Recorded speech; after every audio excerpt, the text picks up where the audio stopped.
Hi friends, നമസ്കാരം. നമ്മുടെ ഇഷ്ടവിശേഷങ്ങളായ പവിത്രത്തിന്റെ ഒരു അടിപൊളി വിശേഷമായിട്ടാണ് വന്നിരിക്കുന്നത്. അപ്പൊ എല്ലാവർക്കും നല്ലൊരു ദിവസം ആശംസിച്ചുകൊണ്ട് തന്നെ വിശേഷത്തിലേക്ക് പോകാം. അപ്പൊ തുടങ്ങുമ്പോൾ തന്നെ കാണുന്നത് നമ്മുടെ കമലാമ്മ എല്ലാവരെയും പിടിച്ചിങ്ങനെ നിർത്തിയിരിക്കുകയാണ്. അപ്പൊ ഉത്തരവില്ലാതെ വിനായകനും നന്ദിനിയും ഒക്കെ നിൽക്കുകയാണ്.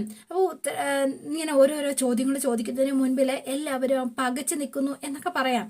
അതുപോലെ തന്നെ ആ മാഷിനെ ഇട്ടിട്ടുള്ള കഷ്ടപ്പാട്, അതൊക്കെയാണ് നമ്മുടെ കമലാമ്മേനെ ഇങ്ങനെയൊക്കെ പറയാൻ പ്രേരിപ്പിക്കുന്നത് കേട്ടോ. മോളെ, സ്വാർത്ഥതയാവാം, പക്ഷേ എന്താ പറയാ, സ്വന്തമായിട്ട് ഉണ്ടാക്കണം എന്നുള്ള ലക്ഷ്യവും നല്ലതാണ്. പക്ഷേ അതിനു വേണ്ടിയിട്ട് ആ വയസ്സായ ആ പാവം മനുഷ്യനെ ഇങ്ങനെ ഊറ്റി ജീവിക്കരുത് എന്ന് പറഞ്ഞ് കമലാമ്മ ഇങ്ങനെ സങ്കടപ്പെടുകയാണ് കേട്ടോ. അപ്പൊ വേഗം വിഷുവിനടുത്ത് ചെന്നിട്ട്, അയ്യോ അമ്മ ഇങ്ങനെ കരയാതിരിക്ക എന്ന് പറഞ്ഞു. മാറിപ്പോടാ എന്ന് പറഞ്ഞു അവനെ തള്ളി മാറ്റി. ഞാൻ പറയുന്നത് നിന്നെയും കൂടി ഉൾപ്പെടുത്തിയ, അതെ, അത് നീ മറക്കണ്ട എന്ന് പറഞ്ഞു. അപ്പൊ വിഷു ആകെ അവന്റെ ഭാര്യക്കെങ്കിലും രഹസ്യമായി ചെയ്തു കൊടുക്കുന്നുണ്ട്. നീയോ എന്ന് ചോദിച്ചു. ഇന്ന് വരെ ഒരു തോർത്തെങ്കിലും വാങ്ങിക്കൊടുത്ത നിനക്ക് കഴിഞ്ഞിട്ടുണ്ടോടാ? ഉണ്ടെങ്കിൽ നീ പറ, എന്താ നീ അവക്ക് വാങ്ങിക്കൊടുത്തിരിക്കുന്നത് എന്ന് ചോദിച്ചു. ഒരു തരത്തിൽ എന്റെ 3 ആൺമക്കളും ഓരോ രീതിയിലും സ്വാർത്ഥന്മാരാണ്. എല്ലാവർക്കും അവരവരുടെ സന്തോഷം മാത്രം മതി, അത് മാത്രം അവർ ആഗ്രഹിക്കുന്നുള്ളൂ എന്ന് പറഞ്ഞ് അമ്മ സമയാസമയത്ത് മേശയ്ക്ക് മുന്നിൽ വന്നിരിക്കുമ്പോ എല്ലാവരുടെ മുന്നിലേക്ക് എത്തിക്കാൻ വേണ്ടിയിട്ട് ആ വയസ്സാം കാലത്ത് ആ മാഷ് കഷ്ടപ്പെടുന്നുണ്ടല്ലോ. അതുകൊണ്ട് ആർക്കും ഒന്നും അറിയണ്ടല്ലോ. അമ്മ ഇങ്ങനെ ഇമോഷണൽ ആവല്ലേ, കഴിഞ്ഞത് കഴിഞ്ഞില്ലേ എന്ന് ചോദിച്ചു വേദ. ചിലപ്പോ വിനായകേട്ടൻ ഈ കുടുംബത്തിന് വേണ്ടിയിട്ട് എന്തെങ്കിലും ചെയ്യാനാണ് ആ പണം സമ്പാദിക്കാൻ നോക്കിയതെങ്കിലോ എന്ന് ചോദിച്ചു. ഇവര് രണ്ടുപേരുടെയും കണ്ണ് തള്ളിപ്പോയി. അപ്പം ആകെ ഇവൻ ഈ കുടുംബത്തിന് വേണ്ടിയിട്ട് കുറി ചേർന്ന് കാശ് സമ്പാദിച്ചു എന്ന്. എന്റെ മോളെ, നിനക്ക് ഇവരെ ഒന്നും മനസ്സിലായിട്ടില്ല എന്ന് പറഞ്ഞു. അല്ലമ്മേ, ഓട്ടോയിൽ ഇങ്ങോട്ടേക്ക് വരുമ്പോ വിനായകേട്ടൻ അത് പറയുകയും ചെയ്തതാ എന്ന് പറഞ്ഞു. എന്ത് പറഞ്ഞു എന്ന് ഞാനൊന്നും കേട്ടില്ലല്ലോ. 6 ലക്ഷം രൂപയിൽ നിന്ന് സഹകരണ ബാങ്കിൽ നിന്ന് ആ ലോൺ വീട്ടാനായിട്ട് വിചാരിച്ചിരുന്നു എന്ന് വിനായകേട്ടൻ പറഞ്ഞതാണല്ലോ. എപ്പ പറഞ്ഞു? ഞാൻ കേട്ടില്ലല്ലോ. ഞാൻ കേട്ടു, എന്നോട് വളരെ വ്യക്തമായി പറഞ്ഞതാ. ഇല്ല വിനായകേട്ട എന്ന് ചോദിച്ചു. അപ്പൊ പിന്നെ വിനായകന് ബാപ്പ വെക്കാണ്. അത് പിന്നെ എന്നാലും മാറ്റി പറയാനും പറ്റില്ലല്ലോ. വിനായകൻ സ്വാർത്ഥനാണല്ലോ, വീടിനു വേണ്ടി ഒന്നും ചെയ്യാത്തവൻ. ഭാഗ്യം ഏറ്റു. ഇങ്ങനെ ഒരു കാര്യം ഞാൻ ചെയ്യാൻ വിചാരിച്ചിട്ടുണ്ടെന്ന് പറഞ്ഞാ എന്റെ അമ്മ പോലും വിശ്വസിക്കില്ല. പിന്നെ ഞാൻ എന്തിനത് തുറന്നു പറയണം എന്ന് ചോദിച്ചു. അപ്പം നന്ദിനിയും കണ്ണു തള്ളി നിൽക്കാട്ടോ. പറയണം വിനായകേട്ടാ. അമ്മ സങ്കടത്തിൽ എന്തെങ്കിലും പറഞ്ഞു എന്ന് കരുതി ചേട്ടന് കുടുംബത്തോടുള്ള കമ്മിറ്റ്മെന്റ് അത് മാറ്റിവെക്കാൻ പറ്റുമോ? പറ. ചേട്ടൻ മനസ്സിൽ തീരുമാനിച്ചുറപ്പിച്ച കാര്യം അത് വേണ്ടാന്ന് വെക്കാൻ പറ്റുമോ? അങ്ങനെ ആരും അംഗീകരിക്കുകയും വിശ്വസിക്കാൻ ചെയ്യുന്നില്ലെങ്കിൽ വെറുതെ പറഞ്ഞിട്ടെന്തിനാ? അല്ല വിനയേട്ടാ, സ്വന്തം അമ്മ 4 ചീത്ത പറഞ്ഞു എന്ന് കരുതി വിനായകേട്ടന് സ്വന്തം കുടുംബത്തോടുള്ള കടമ അത് മറക്കാൻ പറ്റുമോ എന്ന് ചോദിച്ചു. പിന്നെ അങ്ങനെ ഒരു കാര്യം വിനായകേട്ടൻ എന്നോട് പറഞ്ഞിട്ടുണ്ടെങ്കിൽ നന്ദിനിയും ഏഴത്തിയുമായിട്ട് അത് ഉറപ്പിച്ച് അല്ലെങ്കിൽ പറഞ്ഞ് സംസാരിച്ച് ഉറപ്പിച്ചിട്ടുണ്ടാവും. ഏത്? വിനായകേട്ടൻ സൊസൈറ്റിയിൽ അടയ്ക്കാൻ പറഞ്ഞ ആ കാശിന്റെ കാര്യം എന്ന് പറഞ്ഞു. വിനായക എന്ന് പറഞ്ഞു വിശ്വം. ഞാൻ നിന്നെ ശരിക്കും സമ്മതിച്ചടാ. എല്ലാം കൂടി ഏകദേശം 4 ലക്ഷത്തോടെ കടമുണ്ട് സൊസൈറ്റിയില്. എന്നാലും അത് മുഴുവൻ നീ ഒറ്റയ്ക്ക് വീട്ടാന്ന് പറഞ്ഞ നിന്റെ വലിയ മനസ്സാടാ എന്ന് പറഞ്ഞു. ഉടനെ ഞാൻ നിന്നെ എന്തെങ്കിലും തെറ്റായിട്ട് പറഞ്ഞിട്ടുണ്ടെങ്കിൽ നീ എന്നോട് ക്ഷമിച്ചേര്. മാപ്പ് ഓ എന്ന് പറഞ്ഞു. വിനായക, നീ അങ്ങനെ വിചാരിച്ചിരുന്നോ എന്ന് ചോദിച്ചു കമല. അപ്പൊ അമ്മേ, ആരോടും പറയാതെ ഒരു സർപ്രൈസ്, അതായിരുന്നു എന്റെ മനസ്സില്. അപ്പൊ വേദ ഇങ്ങനെ നോക്കുകയാണ്. പെടുത്തി കളഞ്ഞു വേദ എന്നുള്ള മട്ടില്. സർപ്രൈസോ? അതെ നന്ദിനി, സത്യമായിട്ടും.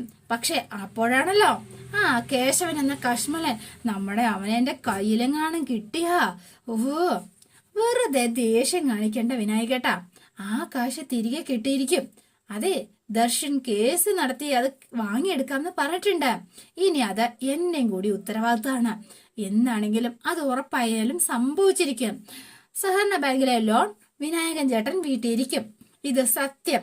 അയ്യോ, പെട്ടുപോയി എല്ലാം. കമലയ്ക്ക് ഭയങ്കര സന്തോഷമായി.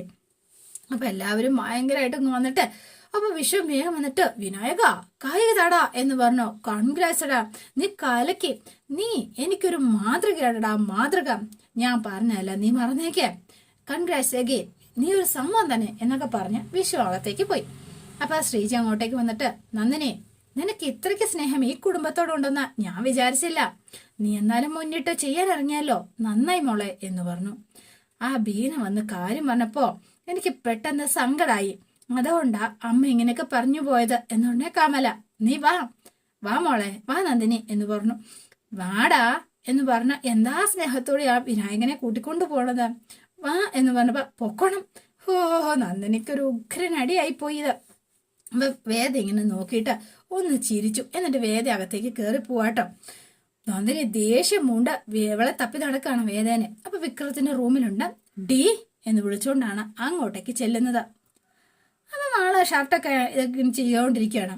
നിന്നെയാ ഞാൻ വിളിച്ചത് ഡി, എനിക്കൊരു പേരുണ്ട്, ഇനി ഞാൻ എടീന്നേ വിളിക്കൂ. അപ്പോഴോ എന്താടി ഏട്ടത്തി എന്ന് ഞാൻ വിളി കേൾക്കും, അത്രേ ഉള്ളൂ എന്ന് പറഞ്ഞു. എന്താടി ഏട്ടത്തി എന്ന് ചോദിച്ചു. നീ ഞങ്ങളെ ശരിക്കും പറ്റിക്കായിരുന്നു അല്ലേ?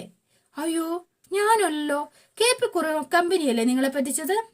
ആ കാശ് വാങ്ങിത്തരാന്ന് പറഞ്ഞല്ലേ നീ ഞങ്ങളുടെ കൂടെ വന്നത്? ഞാൻ വന്നതല്ല, ഏട്ടത്തി എന്നെ ഫോൺ ചെയ്ത് വിളിപ്പിച്ചു. എന്നാൽ കഴിയുന്നത് പോലെ അത് തിരിച്ചെടുക്കാനുള്ള വഴിയും ഞാൻ ചെയ്തു തന്നിട്ടുണ്ട്. ഇനി കുറച്ചു നാള് കാത്തിരിക്കണം, ആ കാശ് കിട്ടും, ഉറപ്പായിട്ട് തിരിച്ചു കിട്ടും. കിട്ടുന്ന കാശ് മുതൽ ഇവിടം കായം കലക്കുന്ന രീതിയിൽ ഒപ്പിച്ചു വച്ചില്ലേ? സ്വന്തം വീട്ടിലെ കടവല്ലേ ഏട്ടത്തി, അതാ പാവം വിനായകൻ ചേട്ടനൊന്ന് വീട്ടിക്കോട്ടെ. ഓഹോ, നിനക്ക് അത്രയ്ക്ക് ദണ്ണം ഉണ്ടെങ്കിൽ നീ സ്വന്തം കയ്യിൽ നിന്ന് എടുത്ത് ചെയ്യണമായിരുന്നോ?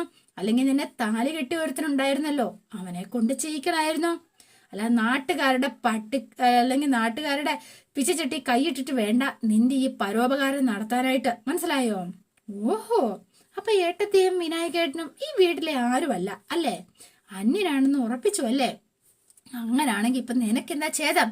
അങ്ങനെ എനിക്കൊന്നുമില്ല, പക്ഷെ എന്നോട് നാട്ടുകാർ സംസാരിക്കാൻ വരുന്നത് പോലെ തിരിച്ചു ഞാൻ പെരുമാറും, അത്രേ ഉള്ളൂ. നീ എന്നെ തല്ലുവോ? എന്തുവാ ഏട്ടത്തി കയ്യാകളി, കൊള്ളാൻ കിടന്ന മനുഷ്യർക്ക് പറഞ്ഞിട്ടുള്ള കാര്യമാണോ എന്ന് ചോദിച്ചു.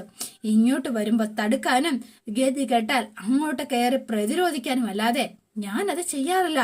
സത്യം, ഏട്ടത്തിക്ക് അറിയാവല്ലോ അല്ലേ അത് എന്ന് ചോദിച്ചു. അപ്പൊ മിണ്ടുന്നില്ല. ഇത്തവണ നിങ്ങൾക്കൊരാവശ്യം വന്നപ്പോ നിങ്ങൾ എന്നെ വിളിച്ചു. നിങ്ങളെ പറ്റിച്ച ആളെ കിട്ടിയാൽ കേസ് നടത്തി ആ പണം വീണ്ടെടുക്കാനുള്ള ഏർപ്പാട് അതും ഞാൻ ചെയ്തിട്ടുണ്ട്. അതും കാശ് ഫീസ് കൊടുക്കണ്ടാത്ത ഒരാളെ കൊണ്ട് ചെയ്യിച്ചത്. അപ്പൊ തിരിച്ച് എന്തെങ്കിലും എനിക്ക് ചെയ്തു തരണ്ടേ?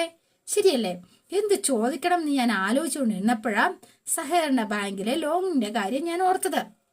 അത് തീർന്നു കഴിഞ്ഞാൽ ഈ വീട്ടിലെ എല്ലാവർക്കും അല്ലേ ഗുണം, അതുകൊണ്ടാ അങ്ങനെ ചെയ്തത്.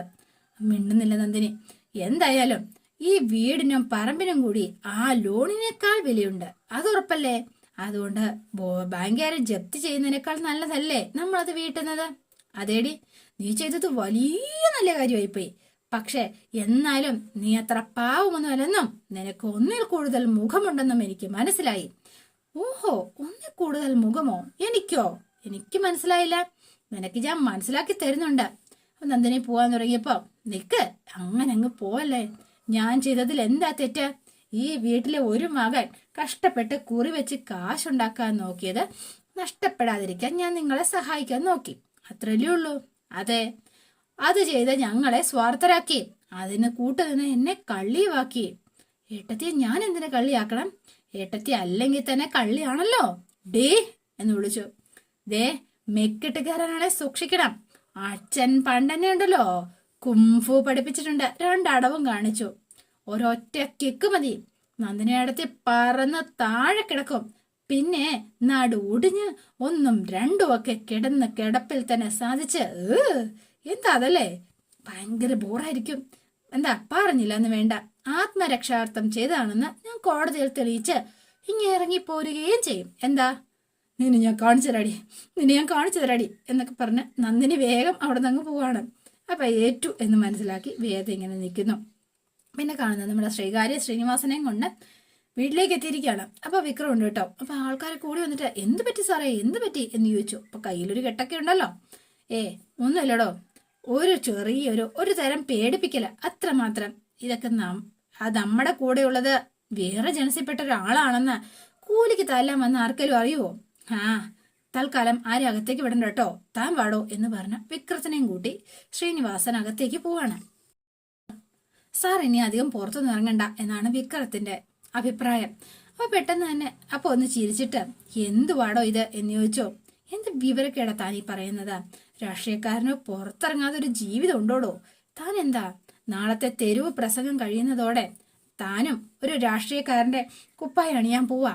അതോടെ തന്റെയും ജീവിതം പബ്ലിക് മുന്നില് ഒരു തുറന്ന പുസ്തകം തന്നെ ആവൂടോ. നമ്മളുടേത് പോലുള്ള ചില ജോലികൾ സ്മൂത്തായി നടത്താൻ രാഷ്ട്രീയത്തിനേക്കാൾ നല്ലൊരു മേലങ്കി വേറെ ഇല്ല എന്ന് പറഞ്ഞു. അപ്പൊ ഇവരിങ്ങനെ നിൽക്കാണ്.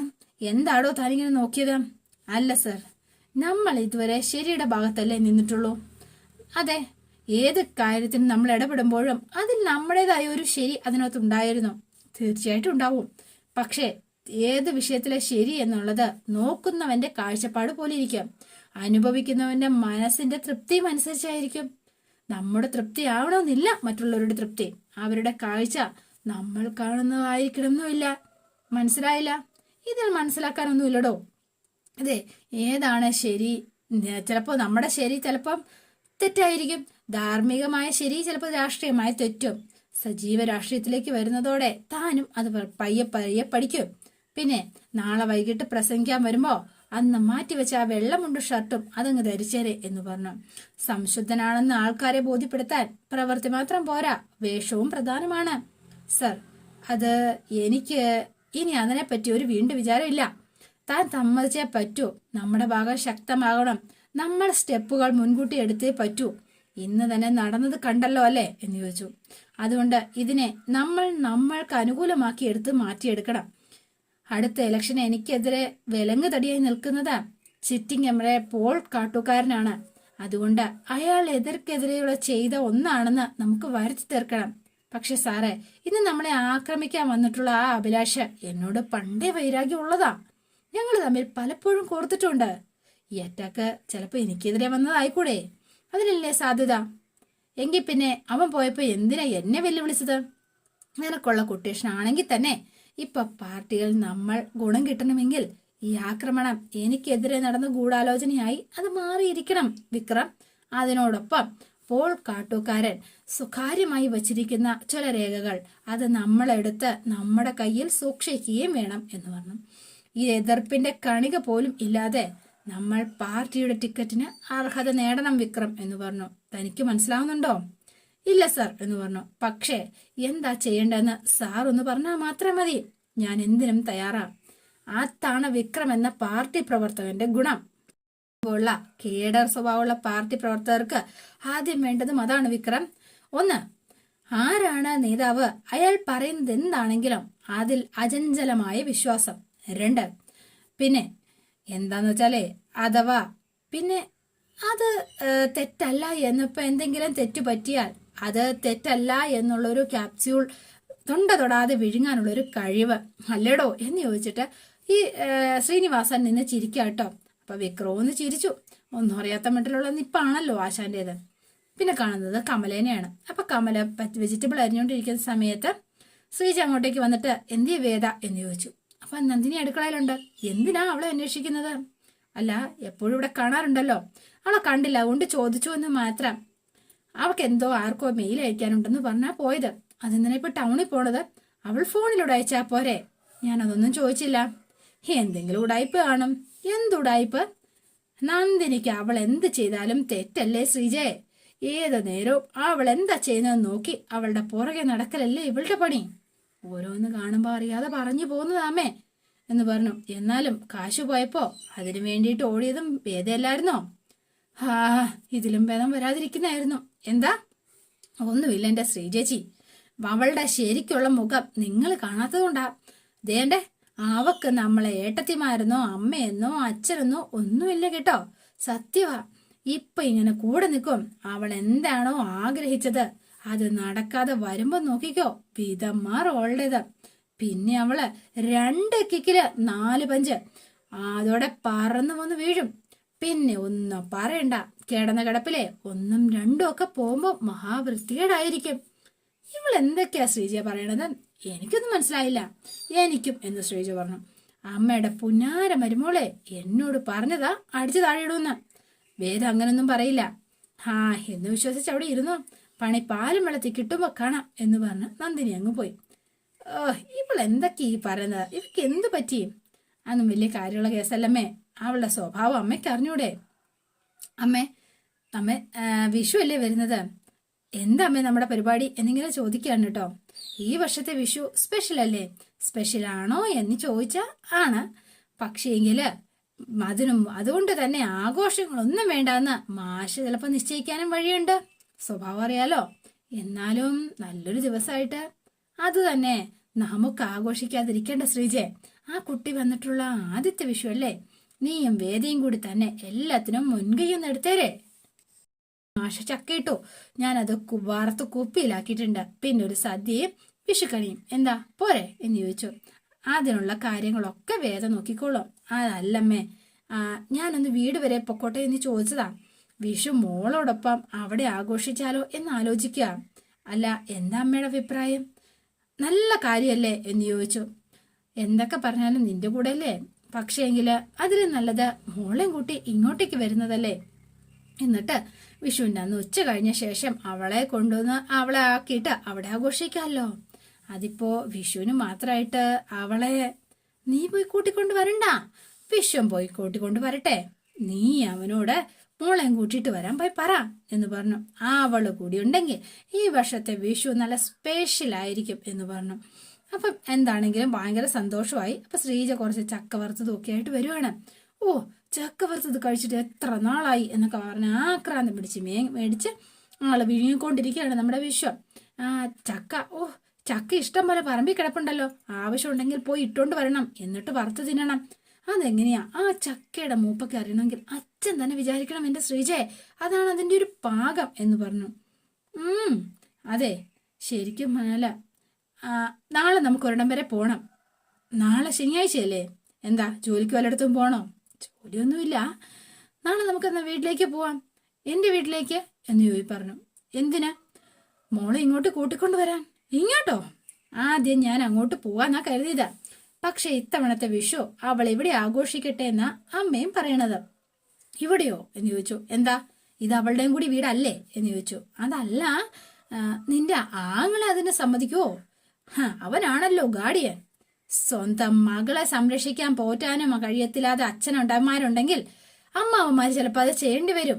ഇവിടെ നിന്നാലും വളരില്ലേ? പറ്റില്ല എന്ന് പറഞ്ഞാൽ നീയല്ലേ കൊണ്ടുവന്നാക്കിയത്. നാണമില്ലേ വിശ്വേട്ടാ നിങ്ങക്ക് പറയാൻ? ആ ഒരു കാരണം കൂടി അച്ഛൻ നോക്കണമായിരിക്കും അല്ലേ? ഇനി അവളുടെ കാര്യം കൂടി പറ. ആ വിഷയം ഇനി സംസാരിക്കണ്ട, സംസാരിച്ചാൽ എന്റെ സമനില തെറ്റിപ്പോകും എന്ന് പറഞ്ഞു. തൽക്കാലം മൂട്ടിലെ കൂട്ടിക്കൊണ്ട് വരാൻ എന്റെ കൂടെ വരുന്നുണ്ടോ വിശ്വേട്ടൻ എന്ന് ചോദിച്ചു. ഉത്തരം പറ വിശ്വേട്ടാ. അല്ലടി, വിഷു കഴിഞ്ഞോട്ടൊന്ന് ശ്രീജെ, എന്നിട്ട് കൊണ്ടുവരാം. ഓഹോ, അതാവുമ്പോ പുതിയ ഉടുപ്പും വിഷു കഴിഞ്ഞിട്ടും ഒന്നും കൊടുക്കണ്ടല്ലോ അല്ലേ? അല്ല, ആഗ്രഹം ഇല്ലാഞ്ഞിട്ടല്ലല്ലോ ശ്രീജെ, എന്റെ കയ്യില് ഒന്നും ഇല്ലാഞ്ഞിട്ടല്ലേ. വിഷുവിന്റെ കയ്യിലെ ഏത് കാലത്താ ഉണ്ടായിട്ടുള്ളത് ഒന്ന് പറയോ? എന്നെങ്കിലും ശരിയാകുമെന്ന് കരുതി ഈ വീട്ടിലെ അടിച്ചും തുടച്ചും പാത്രം കഴുകി ജീവിക്കുന്ന എന്നെ പറഞ്ഞാൽ മതി. നീ പോയി കൊണ്ടുവന്നേരെ. ഞാൻ വരണോന്ന് എന്തിനാ നിർബന്ധം പിടിക്കുന്നത്? നിങ്ങളുടെ കൂടെ വിവാഹം കഴിച്ച് പറഞ്ഞു വിടുമ്പോ അവൾ എന്റെ ഒക്കത്തുണ്ടായിരുന്നില്ല കേട്ടാ വിശ്വേട്ടാ. ഇവിടെ വന്ന ശേഷം നിങ്ങൾ എനിക്ക് സമ്മാനിച്ചതാ അവളെ. നിങ്ങളുടെ ഗതികോട് കൊണ്ട് മാത്രം എന്റെ വീട്ടിൽ താമസിക്കുന്ന അവളെ ഇങ്ങോട്ടേക്ക് കൂട്ടിക്കൊണ്ടുവരാൻ നിങ്ങൾക്ക് പറ്റിയില്ലെങ്കിൽ വേണ്ട, ഞാനായിട്ട് അവളെ കൂട്ടിക്കൊണ്ടുവരാൻ നിൽക്കില്ല.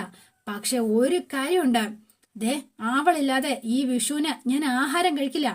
പറഞ്ഞേക്കാം, നിങ്ങൾക്ക് എല്ലാവർക്കും സകല ആൾക്കും വെച്ച് വിളമ്പി തന്നിട്ട് ഞാൻ ശ്രീജ പട്ടിണി കിടക്കും എന്ന് പറഞ്ഞ് ശ്രീജ അങ്ങ് ഇറങ്ങിപ്പോയി. അപ്പോഴും വിഷുവിനൊരു സന്തോഷം കണ്ടെത്താൻ സാധിച്ചു. എന്തായാലും എന്നെ പട്ടിണിക്കിടുമെന്ന് പറഞ്ഞില്ലല്ലോ, ഭാഗ്യം എന്ന് പറഞ്ഞ് വീണ്ടും ചക്കവറുത്തത് അകത്തോട്ടാക്കിക്കൊണ്ടിരിക്കുകയാണ് വിഷു. ഇറങ്ങി വരുമ്പം കമല ഇതെല്ലാം കേട്ടോണ്ട് നിൽക്കുകയാണ്. അമ്മേ എന്ന് വിളിച്ചൊന്ന് കരഞ്ഞിട്ട് ആള് പാവം അങ്ങോട്ടേക്ക് പോയി. കമല നേരെ വിഷുത്തിന്റെ റൂമിലേക്ക് കയറി ചെന്നപ്പോ ചക്ക തിനുവാണ്. അമ്മ ചക്ക വറുത്തതിന് ഭയങ്കര ടേസ്റ്റാ എന്നൊരു തള്ളോടം. എന്താ അമ്മേ, എന്തെങ്കിലും പറയാനുണ്ടോ എന്ന് ചോദിച്ചോ. ഭക്ഷണത്തിന് മുന്നിൽ നീ ഇരിക്കുമ്പോഴൊക്കെ അച്ഛൻ നിന്നെ പരിഹസിക്കാറുണ്ട്. അപ്പോഴൊക്കെ അരുതേ എന്ന് ഞാൻ മാഷിനെ വിലക്കിയിട്ടേ ഉള്ളൂ. പക്ഷേ ഇപ്പോ ഈ നിമിഷം ഇത്രയും നിന്നോട് ഇത്രയും പറഞ്ഞാ പോരെന്നാ എനിക്ക് തോന്നുന്നത്. അമ്മ എന്താ പതിവില്ലാതെ ഇങ്ങനെയൊക്കെ പറയുന്നത്? പറയാനല്ല, കാണിക്കാനാ ഞാൻ പോകുന്നത് എന്ന് പറഞ്ഞു ഇവന്റെ കാരണം പോച്ച ഒറ്റ അടിയായിരുന്നു വിശ്വത്തിന്റെ. ശരിക്കും കെട്ടി കയ്യിലിരുന്ന പാത്രമൊക്കെ തെറിച്ചുപോയി. ഇപ്പം ഇതെന്തിനാന്ന് നിനക്ക് ഇപ്പോഴെങ്കിലും മനസ്സിലായോ? ഇവിടെ നിന്ന് കരഞ്ഞു പോയ നിന്റെ ഭാര്യ ഉണ്ടല്ലോ, അവള് നിന്റെ കരണം നോക്കി പൊട്ടിക്കേണ്ടതായിരുന്നു ഇത്. പക്ഷേ ആ പാപം അവൾക്കതിന് കഴിയാതെ പോയി. നീ അതുകൊണ്ട് ഞാൻ അതങ്ങ് തന്നു എന്ന് മാത്രം. പിന്നെ ഒരു കാര്യം, ഒരു സമയത്ത് അവളുടെ നിയന്ത്രണം വിടും വിശ്വ.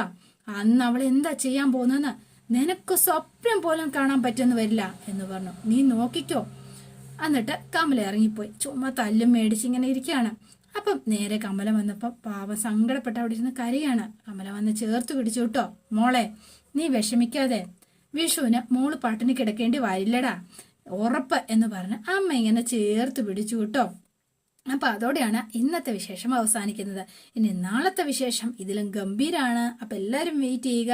നിങ്ങൾക്ക് ഇഷ്ടപ്പെട്ടുവെങ്കിൽ ലൈക്ക് ചെയ്യുക, ഷെയർ ചെയ്യുക, തൊട്ടടുത്ത ആ ബെൽ ബട്ടൺ കൂടെ ഒന്ന് ഞെക്കുകയാണെങ്കിൽ ഞാൻ ഇടുമ്പോൾ തന്നെ നോട്ടിഫിക്കേഷൻ ലഭിക്കുന്നതായിരിക്കും. പുതുപുത്തൻ വിശേഷമായിട്ട് എത്താം. Bye and see you again.